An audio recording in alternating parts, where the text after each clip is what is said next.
شروع کرتا ہوں اللہ تعالیٰ کے نام سے جو بڑا مہربان اور نہایت رحم کرنے والا ہے۔ حضرت ابو ہریرہ رضی اللہ تعالیٰ عنہ فرماتے ہیں کہ رسول اللہ صلی اللہ علیہ وسلم نے ارشاد فرمایا، جو شخص اللہ تعالیٰ اور آخرت کے دن پر ایمان رکھتا ہو اس کے لیے لازم ہے کہ اپنے پڑوسی کے ساتھ اکرام کا معاملہ کرے۔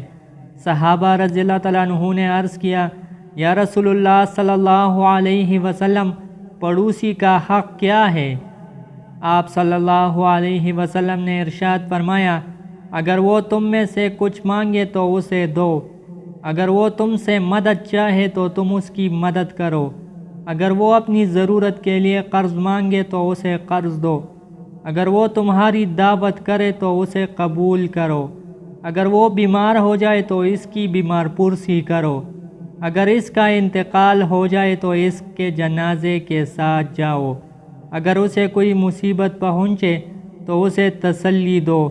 اپنی ہانڈی میں گوشت پکنے کی مہک سے اسے تکلیف نہ پہنچاؤ، کیونکہ ہو سکتا ہے کہ تنگ دستی کی وجہ سے وہ گوشت نہ پکا سکتا ہو، مگر یہ کہ اپنے میں سے کچھ اس کے گھر بھی بھیج دو، اور اپنی عمارت اس کی عمارت سے اس طرح بلند نہ کرو کہ اس کے گھر کی ہوا رک جائے، مگر یہ کہ اس کی اجازت سے ہو۔ حضرت ابو ہریرہ رضی اللہ تعالیٰ عنہ روایت کرتے ہیں کہ رسول اللہ صلی اللہ علیہ وسلم نے ارشاد فرمایا، کون ہے جو مجھ سے یہ باتیں سیکھے پھر ان پر عمل کرے، یا ان لوگوں کو سکھائے جو ان پر عمل کرے؟ حضرت ابو ہریرہ رضی اللہ تعالیٰ عنہ فرماتے ہیں، میں نے عرض کیا، یا رسول اللہ صلی اللہ علیہ وسلم، میں تیار ہوں۔ آپ صلی اللہ علیہ وسلم نے عذر شفقت میرا ہاتھ اپنے دست مبارک میں لے لیا اور گن کر یہ 5 باتیں ارشاد فرمائی،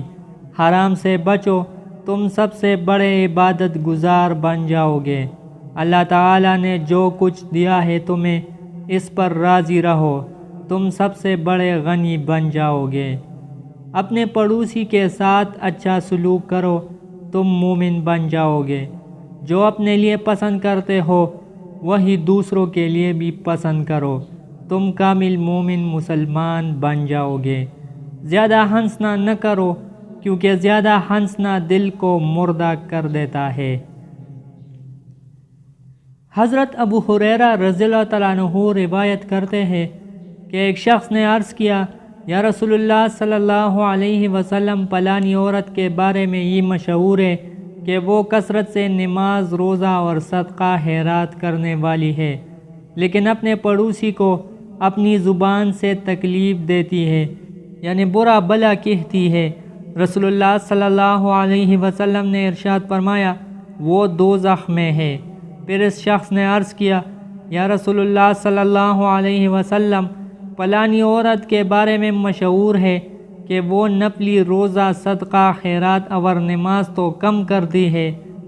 بلکہ اس کا صدقہ و خیرات پنیر کے چند ٹکڑوں سے آگے نہیں بڑھتا، لیکن اپنے پڑوسیوں کو اپنی زبان سے کوئی تکلیف نہیں دیتی۔